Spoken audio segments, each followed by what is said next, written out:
ito hong nakakabahala pong direktiba po mga kabida ni General Romeo Bronner po, ang Chief of Staff ng Armed Forces of the Philippines. Doon po sa kanya hong mga kasundaluhan, ano pa, na? Kung maalala po ninyo mga kabida, ito hong si Bronner po ay una hong naging controversial doon ho sa kanya hong pahayag patungkol po doon ho sa rescue daw ng AFP sa mga Pilipino doon po sa Taiwan kung sakali hong lusubin po ng China ito hong Taiwan po mga kabida na siyang ikinagalit naman po ng China. Ang sabi po ng China doon po sa kanya hong pahayag, "Those who play with fire will burn themselves," warned Chinese Foreign Ministry spokesperson Guo Jiakun, sending a message both sharp and cold. Ayan. Yun yung response po ng China, doon po sa pahayag po mga kabida ni General Bronner. Para bang sinabi po ng China, huwag kayong mangingialam. Okay? Parang ganun no? Eto, hindi ho umubra yung kanya hong pahayag that time. Ngayon, meron naman po siyang direktiba po mga kabida, This time, mas malapit na po. Okay? Metro Manila na po, Ang sabi po ni General Bronner, during the anniversary po ng 2nd Infantry Division po, doon po sa Tanay Rizal, pinaghahanda po niya yung kanyang mga kasundaluhan, to secure Metro Manila, the seat of power. Yun yung kanyang direktiba, which is nakakabahala po, Bakit pala? Ano pala yung mangyayari po? Mayroon ba tayong inaasahang gera, Meron po ba tayong inaasahang invasion po mga kabida dyan po sa Metro Manila? Bakit po kailangang i-secure ang Metro Manila? Ano po? Eto, babasahin ko lang po sa inyo, ito hong post po ni Chinglo, Actually, 1 day ago yung kanya hong post. Ang title po dito mga kabida, "Playing with Fire." Okay? Eto po. Una, Taiwan. Ngayon, Metro Manila na. A few weeks ago, General Romeo Bronner Jr., Chief of Staff of the Armed Forces of the Philippines, gave a chilling reminder. Start planning in case of a Taiwan invasion. The message echoed loudly, not just in the Philippines, but across the West Philippine Sea, where China immediately fired back. Yun yung sinabi ko po kanina nag-retaliate yung China po dun po sa pahayag po mga kabida ni Bronner, "Those who play with fire will burn themselves," warned Chinese Foreign Ministry spokesperson Guo Jiakun, sending a message both sharp and cold. The stakes suddenly felt real. War is no longer a distant idea. But today, the general spoke again, and this time, it hit even closer to home.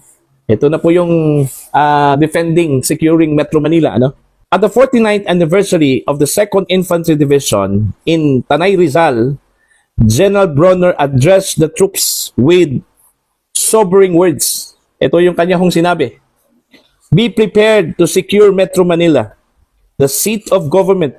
Your unity and professionalism, that's what we're counting on," Bronner declared. Nakakabahala na talaga. He said, "The AFP is counting on the 2nd Infantry Division, not just for defense, but to ensure stability, order, and continuity of leadership."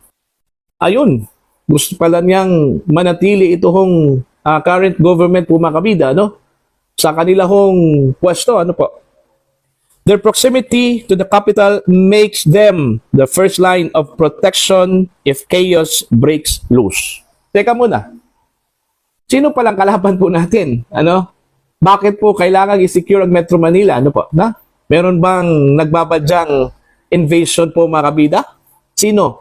Ang mga Chinese? Ang China? Okay? Malabo ata yun.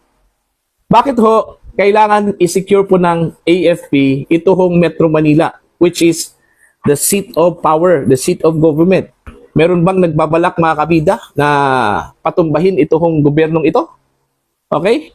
Okay, patuloy po tayo. And just like that, the message became personal.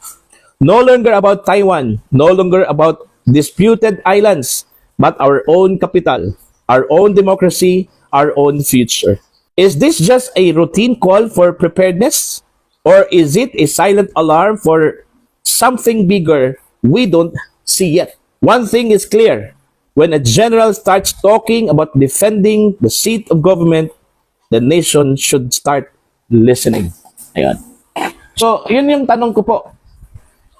Meron bang nagbabadyang invasion o salakayin ang Metro Manila, ano? Which is the seat of power, the seat of the government, mga kabida, ano? Baka naman po, meron pong nalaman po itong si General Bronner, mga kabida, na hindi ho natin alam, ano? Although, given naman yun, kasi he has all the intelligence network, ano? Alam naman po natin, mga kabida, meron pong intelligence network itong Armed Forces of the Philippines. Baka meron ngang banta, no? Na baka ho guluhin ang Metro Manila. Ang tanong po dito, bakit po guluhin ang Metro Manila? Ano palang problema?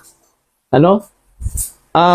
May nabasa akong comment dito ho sa comment section po, ano, ni Xinglu. Eto, babasahin ko lang po, mga kabida. Medyo very intriguing po, ano. Sabi po ni Chito Luis Marquez, what he meant by defending the seat of government is not from the Chinese but from the opposition of the government. The administration is preparing to defend against its people to stay in power. So, ibig sabihin, kung ang mga tao na po ang gustuhing pababain sa pwesto, ito hong si Pangulong Marcos, kailangan pong i-defend po yan ni AFP Chief of Staff Romeo Bronner. Okay? Yun ba yung ibig sabihin doon, mga kabida? O baka some quarters lang po, ano, ng mga tao po na gusto hong pabagsakin itong gobyernong ito, ano.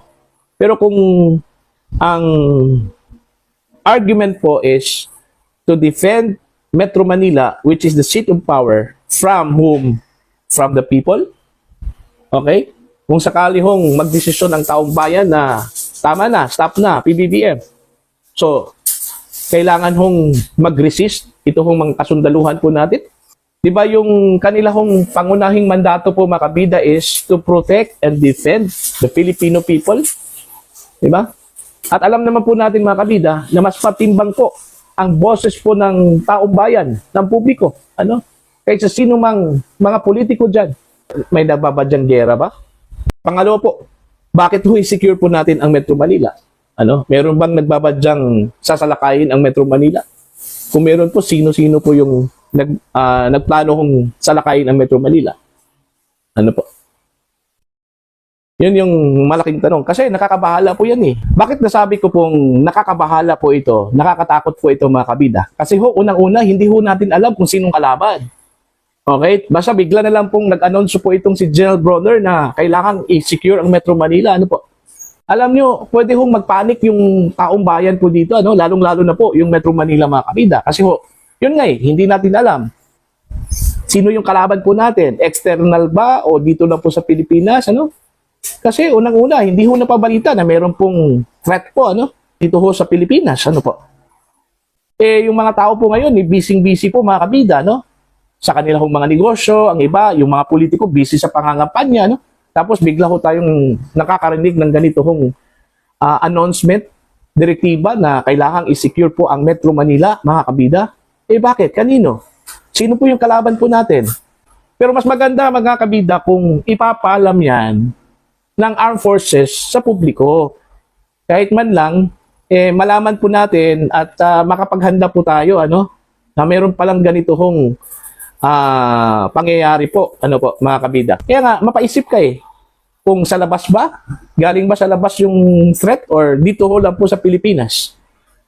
So, dapat yun ang linawin po ng Armed Forces of the Philippines, ano. Unang-una, bakit po nababahala po ang gobyerno?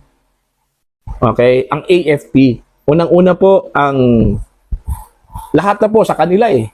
Sa gobyerno, lahat na po, resources na sa kanila. Unang-una, PNP na sa kanila. AFP na sa kanila. O, Kongreso na sa kanila. Ano pang dapat ikabahala po? Ano? Ano pang dapat ikabahala po? Wala naman po tayong narinig na meron pong banta, di ba? Hindi naman po napabalita po siguro sa mga news outlets po, mga kabida. Ano po? Ha? Basta, nasyak na lang po tayo nung bigla hong nag-announce po itong si General Bronner po, ano, na meron pong ganun pala. Ano po, banta? Bakit kailangan pong i-secure? Kasi pag i-secure mo ang isang bagay, mga kabida, may nagbabadyang banta po, ano? Di ba?